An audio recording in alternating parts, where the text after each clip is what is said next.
aktivitas 2 itu bisa dilihat nomor 1, 2, dan 3-nya kosong. Jadi kalian kerja kelompok selama 10 menit ke depan, silahkan itu diisi. Oke?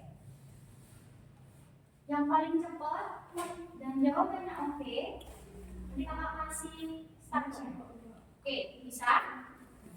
Oke, silakan dikerjakan ini. Adanya si apa?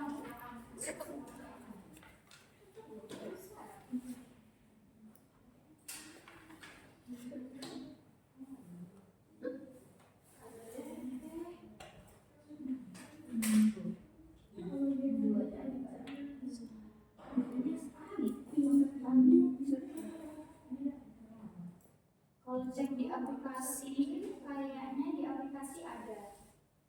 Jadi konsep 2. Nah, bisa dicek di situ. Bisa dibuka di cek konsep 2, silakan diisi secara berkelompok. Ayo.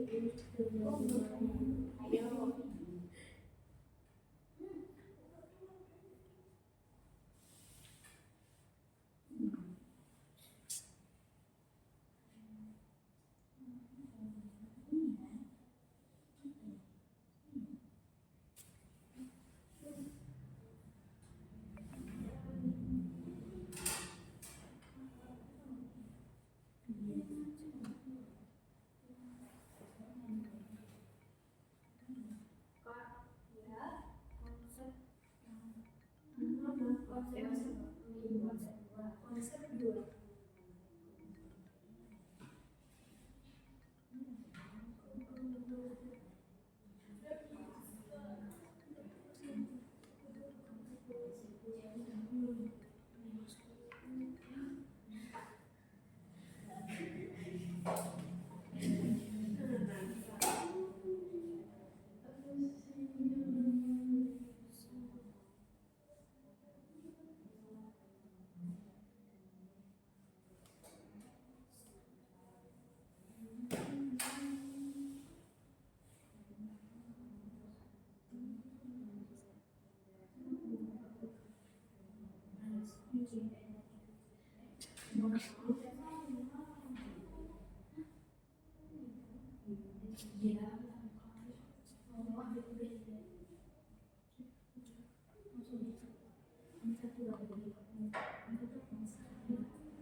Bilang dari pos 1 suruh dilengkapi dari nomor 1, 2, dan 3-nya kan kosong.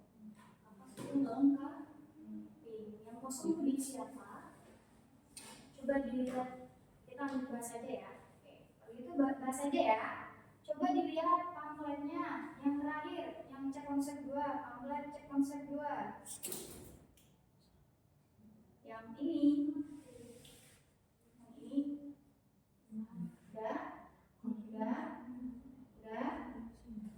Udah lihat? Kita bahas aja ya.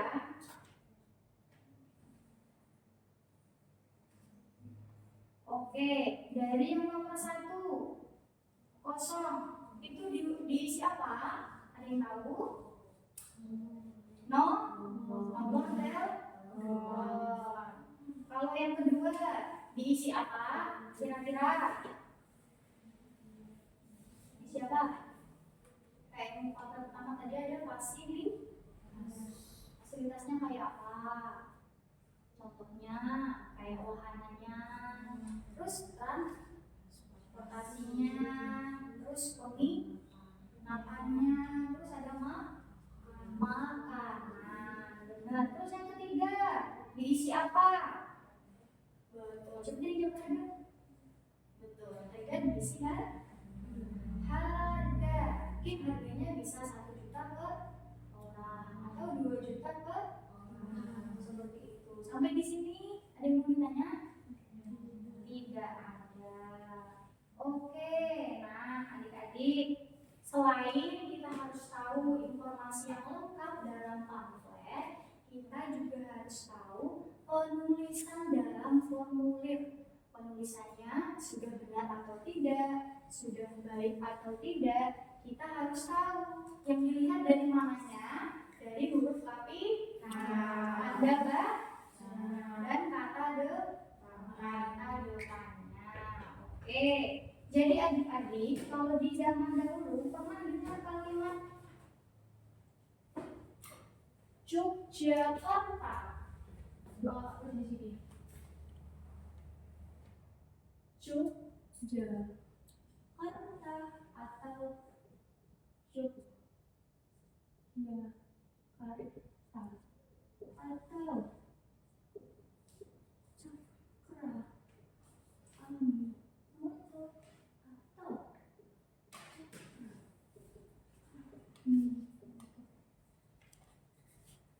Oke, kalimat ini kira-kira ejaan yang benar sekarang yang mana? Jogja? Yang benar yang mana? Yang ini atau yang ini? Yang bawah, betul. Kalau yang ini sama yang ini, yang benar yang mana? Yang Cakra. Kalau ini ejaan lama adik-adik namanya. Jadi kalau misalkan kita melihat poster, kita harus melihat ejaannya sudah ejaan yang terbaru atau ejaan yang terbaru atau belum. Dilihat dari penulisannya. Contohnya kayak Cakra Aminoto. Kalau bacanya itu Cakra, tapi penulisan pada zaman dahulu sebelum ejaan diperbaiki itu tulisannya yang atas Cakra Aminoto. Oke, sampai di sini paham? Ada yang ditanya? Jadi kalau kita lihat pamflet, kita udah tahu tuh bacaannya yang benar seperti apa. Oke, job. Oke gitu. Kita lanjut ke tanda baca huruf kapital kata depan. Yang pertama ada huruf kapital. Itu ada nggak asing ya? Kalau huruf kapital biasanya dipakai di mana aja? Awal kalimat, betul. Yang pertama huruf kapital itu digunakan di awal kalimat. Yang kedua nama atau biografis. Nama tempat boleh juga. Biografis harus huruf kapital. Awal kalimat, contoh kalimatnya seperti apa? Coba ya. Saya sudah makan. Maka di sini yang besar huruf sekarang dia di awal kalimat. Oke, nama tempat atau geografis misalnya berlibur. Kalau danau itu huruf besar. Oke. Terus di mana tempatnya dia tidak dipakai huruf besar, huruf kapital? Gimana? Misalkan kalian beli jeruk bali, apakah jeruk balinya ditulis kalimat besar? Tidak. Walaupun dia ada nama Bali, kan nama tempat, letak geografis, tapi kan dia termasuk dalam kalimat yang ada induknya. Kayak ini contohnya, tidak dalam kalimat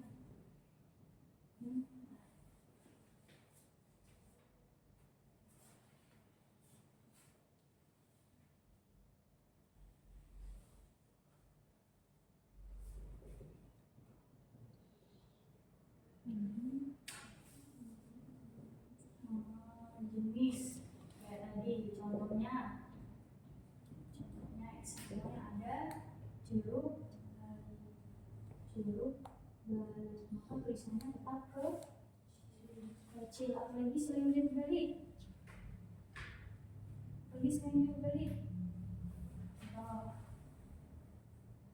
kacang Bogor misalkan, dia tetap pakai huruf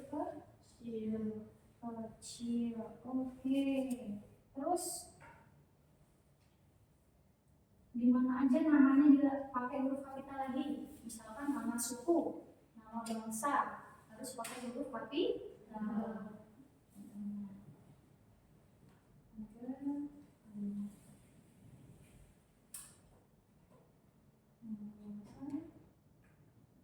Suku dan ini bahasa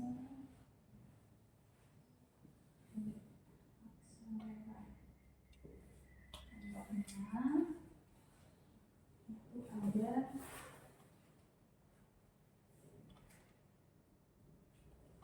bangsa Indonesia. Jadi ini belum bisa ya kita kan? Ini betul. Contoh lagi suku tulis lagi suku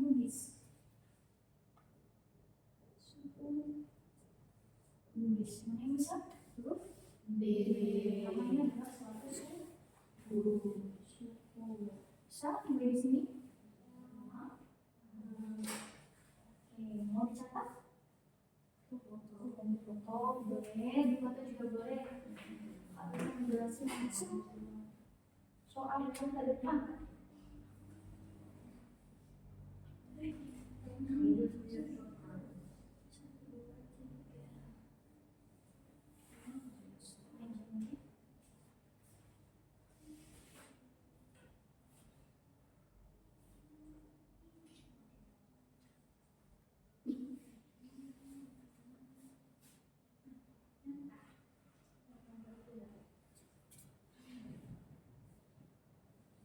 Kalau nggak kelihatan dari itu, maju foto nggak apa-apa.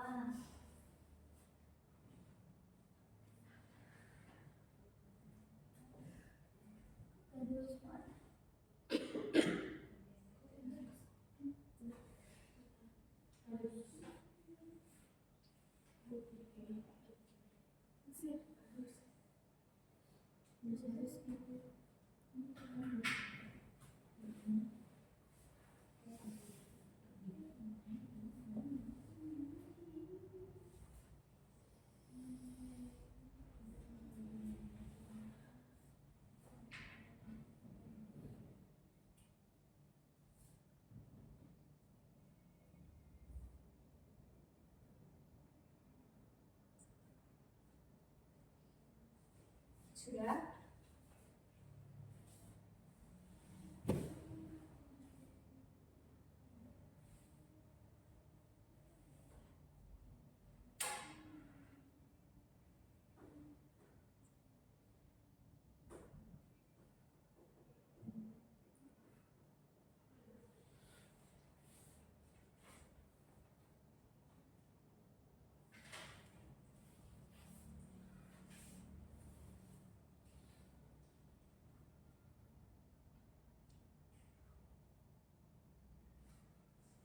Oke, selanjutnya ada namanya kata depan.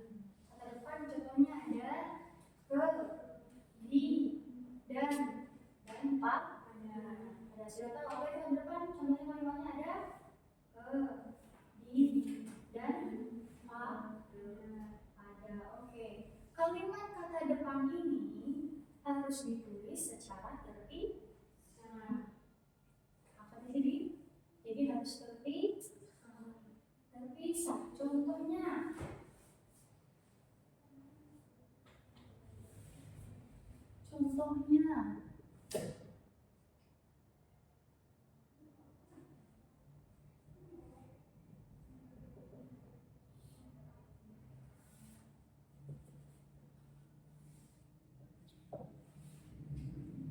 dan kalimat ini harus dipisah. Kalimatnya apa yang bisa? Terus apa lagi? Misalnya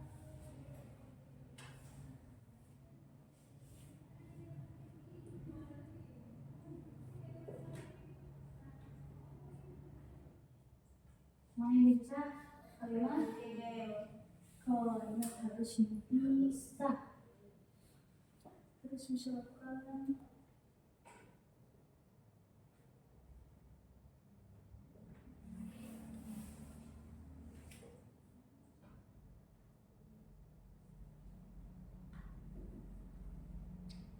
kalau namanya dipisah.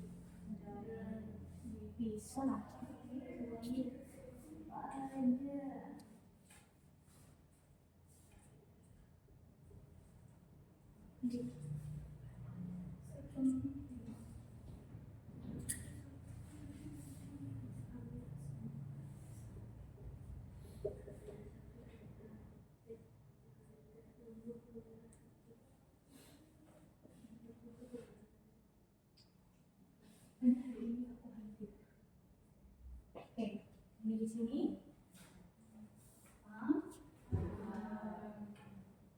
Terus khusus kalimat di, khusus kalimat di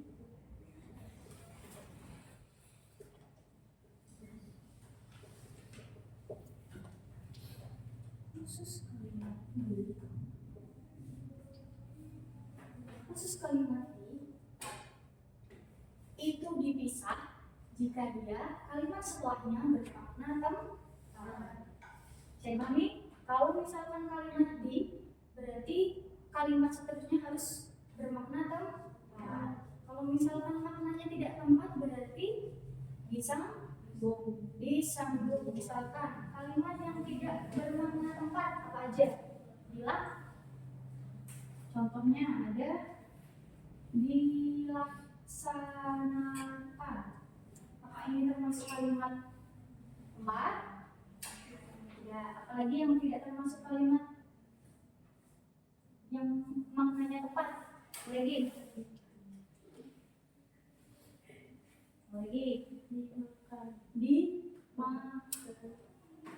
makan itu kalimatnya perintah. Bermakna tempat, apalagi dimakan, apalagi dilakukan. Dipisah kira-kira dipisah nggak? Dipisah kira-kira dipisah nggak tempat? Apa tulisannya? Dipisah. Apa lagi tadi? Dilakukan. Ini khusus tidak boleh dipisahkan. Khusus di itu dia harus yang bermakna tempat di.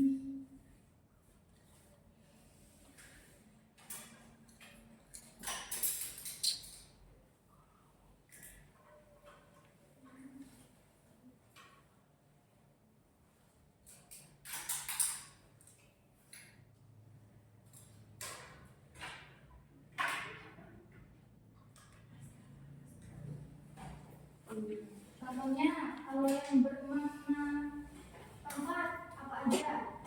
Di lapangan bola. Itu nama tempat. Di mana lagi? Di pasar. Di pasar. Mana lagi? Di air. Di air kira-kira sama tempat nggak? Tempat nggak? Di air keruh. Berarti di sini. Berarti merujuk ke makna tempat. Di air keruh sama. Oke, sampai sini. Paham? Boleh ini.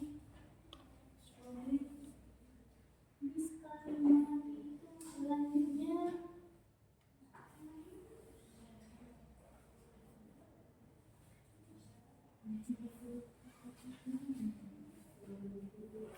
hapus yang semestinya.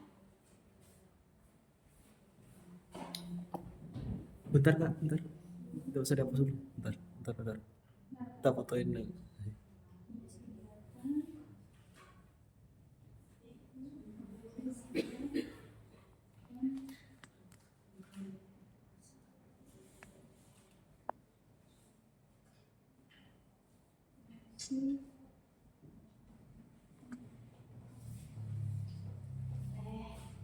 Selanjutnya garis kata depan yaitu tanda koma. Kalau tanda koma sudah tahu ya. Kalau tanda koma harus di sini C.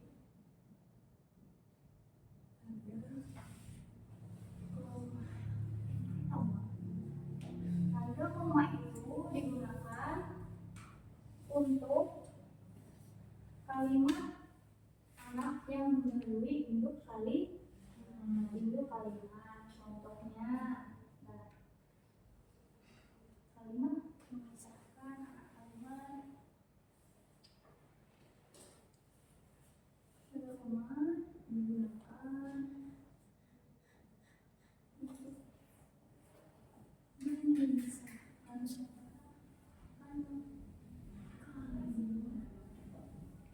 yang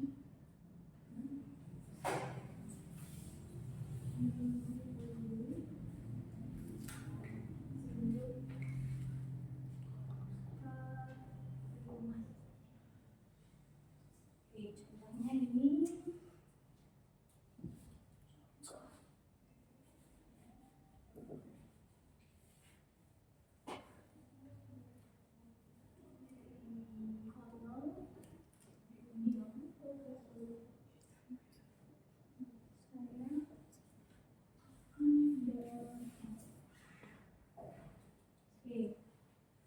Bisa dia tadi di sini karena pola itu digunakan untuk memisahkan mana kalimat yang mendahului induk kalimat. Ya, kalau dibilang saya akan datang. Kalau misalkan kalimatnya saya akan datang kalau diundang, tidak menggunakan koma. Oke. Selanjutnya selain digunakan untuk memisahkan nama kalimat dari dua kalimat, digunakan untuk memisahkan bilangan. Seperti angka, kita, huruf-huruf desimal.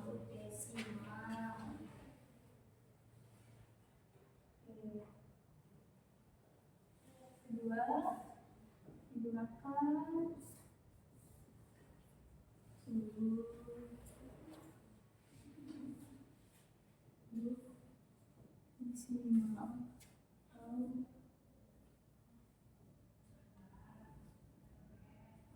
Contohnya desimal.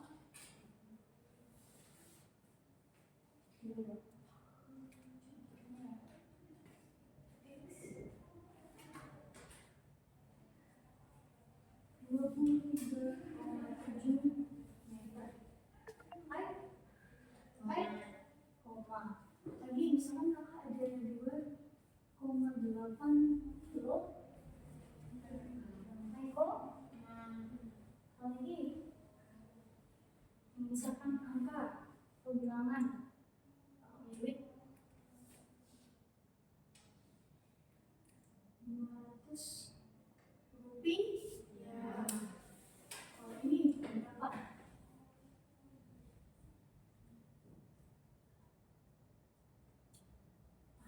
Berapa? 100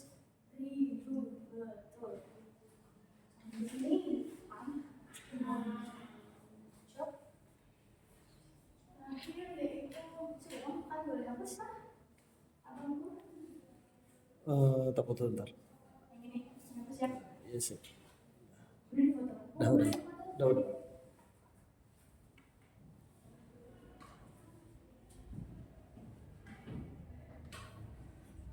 udah difoto yang sebelah sana.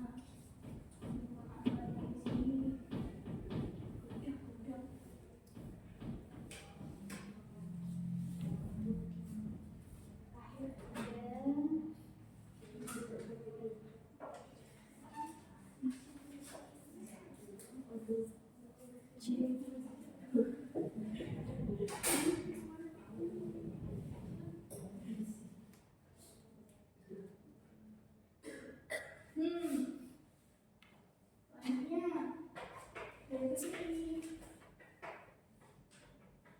ada tanda titik. Tanda titik biasanya digunakan pada akhir kalimat. Betul, digunakan pada akhir kalimat. Contohnya pada akhir kalimat. Contoh kalimatnya saya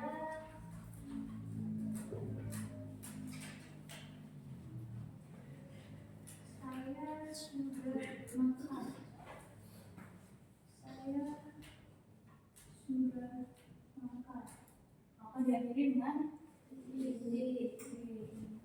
Contohnya baju itu warna biru. Diakhiri dengan kalimat titik. Oke, sampai di sini paham ya? Selanjutnya, selain digunakan pada akhir kalimat, digunakan untuk apa lagi? Tuh, coba. Untuk apa? Nih, selain untuk akhir kalimat, digunakan untuk memisahkan jam, waktu, sama detik. Benar, atau kita bisa hitung, atau kita bisa sebut digunakan memisahkan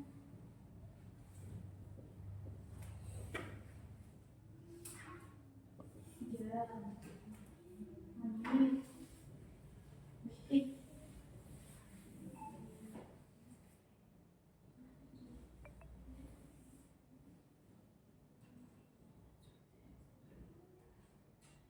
Dan waktu. Contohnya kalau punya contoh, kalau kakak bilang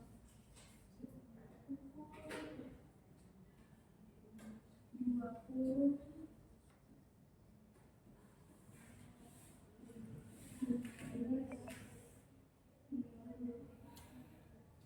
oke, di sini ada contoh. Oh, 20, 15. Jadi di sini jam 8, sebutannya jam 8, 15 menit, 30 detik. Kalau ini 6 jam 9 10. Ini punya gimana? Jam 10 menit 40 detik. Oke. Kalau yang ini nih,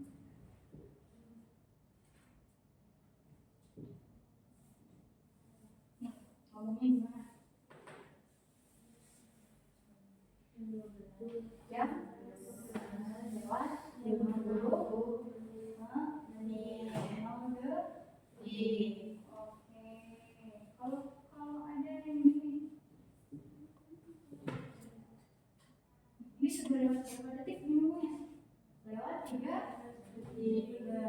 Bisa ya? Kalau tanda titik itu digunakan untuk memisahkan jam, detik, atau yang menunjukkan waktu. Benar banget. Oke.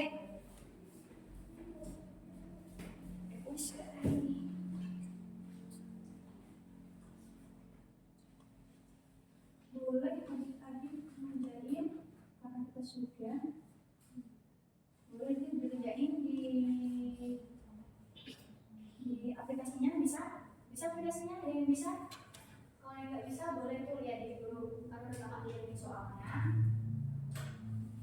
Itu bisa kalian cek di cek konsep 2. Cek konsep 2